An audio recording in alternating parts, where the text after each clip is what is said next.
Hello நண்பர்களே, Kuwait ஏர்போர்ட்டில் இருக்கக்கூடிய ரேடார் அமைப்புகளை ஈரான்லேருந்து வந்த ட்ரோன்கள் இன்னைக்கு தாக்கி இருக்கிறதா அதிர்ச்சி அளிக்கக்கூடிய தகவல் வெளியாக இருக்குது. குவைத்தினுடைய ஆர்மி எல்லாத்தையுமே தயார் நிலையில் இருக்கா அப்படிங்கிறதெல்லாம் செக் பண்ணுறாங்க. என்ன நடக்குது, இந்தியர்களுக்கு ஒரு மகிழ்ச்சியான செய்தியும் வெளியாக இருக்குது. நிறைய முக்கியமான தகவல்கள் இது மாதிரி இருக்குது. வீடியோ முழுவதுமாக பாருங்கள். முதல்ல அந்த மகிழ்ச்சியான செய்தியை பார்த்துருவோம். இந்தியாவினுடைய கப்பல்கள் 2 கப்பல்கள் ஈரானினுடைய அந்த ஹர்முஸ் நீரிணையை தாண்டி வருவதற்கு ஈரானினுடைய வெளியுறவுத்துறை அமைச்சகம் அனுமதி கொடுத்து அந்த கப்பல் தற்பொழுது கிராஸ் ஆகி வெளியேயும் வந்திருக்கு. இதை அல் ஜசீராவினுடைய செய்தி நாளிதழ்களை தற்பொழுது அஃபீஷியலாகவே அறிவிச்சிருக்காங்க.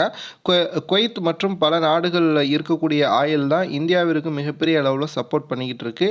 இந்த ஆயில் அதே போல் எல்பிஜி கேஸ் எல்லாமே அங்கேருந்து வந்தால் மட்டும்தான் நம்முடைய நாடுகள் மட்டுமல்ல பல உலக நாடுகளில் அவர்களுடைய அன்றாட தேவை அப்படிங்கிறது ஒவ்வொரு நாளும் கழியும்.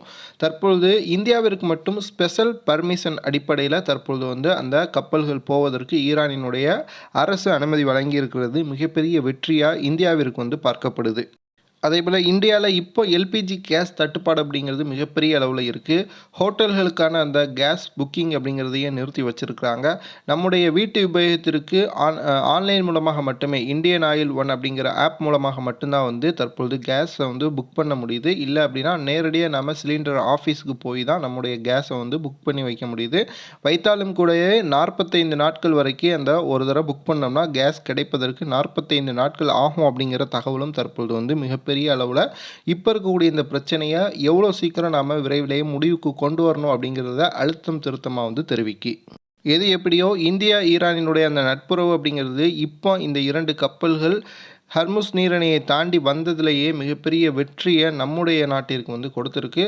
வீடியோ பார்க்கக்கூடிய நண்பர்கள் உங்களுடைய கருத்து என்ன இதில் அப்படிங்கிறத கீழே கமெண்ட் பாக்ஸில் பதிவு பண்ணுங்கள்.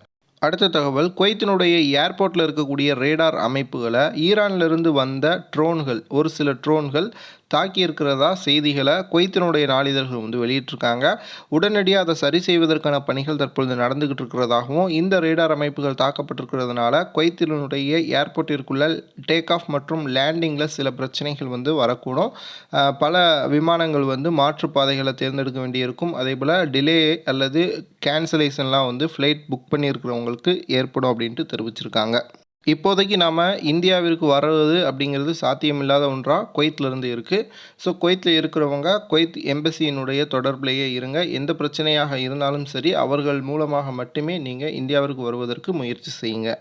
அடுத்த செய்தி, குவைத்தினுடைய கிரவுன் பிரின்ஸ் அவர்கள் தற்பொழுது குவைத்தில் இருக்கக்கூடிய ஆர்மி செட்டப்ஸ் எல்லாத்தையுமே அதாவது தயார் நிலையில் எல்லாமே எப்படி இருக்குது அப்படிங்கிறத ஆய்வு செஞ்சுக்கிட்டு இருக்காங்க. காரணம் என்னென்னா இப்போ ரீஜனல் ப்ராப்ளம் இருக்கிறதால. அதே போல் குவைத்தில் இருக்கக்கூடிய மற்றும் வளைகுடா நாடுகளில் இருக்கக்கூடிய அந்த அமெரிக்கன் ஏர்பேஸஸ்லாம் உடனடியாக காலி செய்யணும் அப்படின்னு சொல்லி ஈரான் சொல்லியிருக்காங்க. அப்படி காலி செய்யாத நாடுகள் மீது தொடர்ந்து தாக்குதல் இருக்கும் அப்படிங்கிறத அடிப்படையில் தான் இப்போ குவைத் மேலே தாக்குதல் நடத்திக்கிட்டு இருக்கும் அப்படிங்கிறதையும் வெளிப்படையாகவே சொல்லியிருக்காங்க.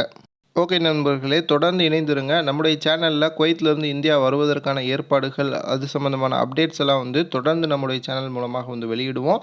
வீடியோ பார்க்குறவங்க சேனலை சப்ஸ்கிரைப் பண்ணிவிட்டு பக்கத்தில் இருக்க பெல் பட்டனை கிளிக் பண்ணுங்கள். அப்போ தான் அடுத்தடுத்த வீடியோக்கள் உங்களுக்கு கிடைக்கும். மறக்காமல் இந்த வீடியோ உங்களுடைய நண்பர்களுக்கு ஷேர் பண்ணுங்கள்.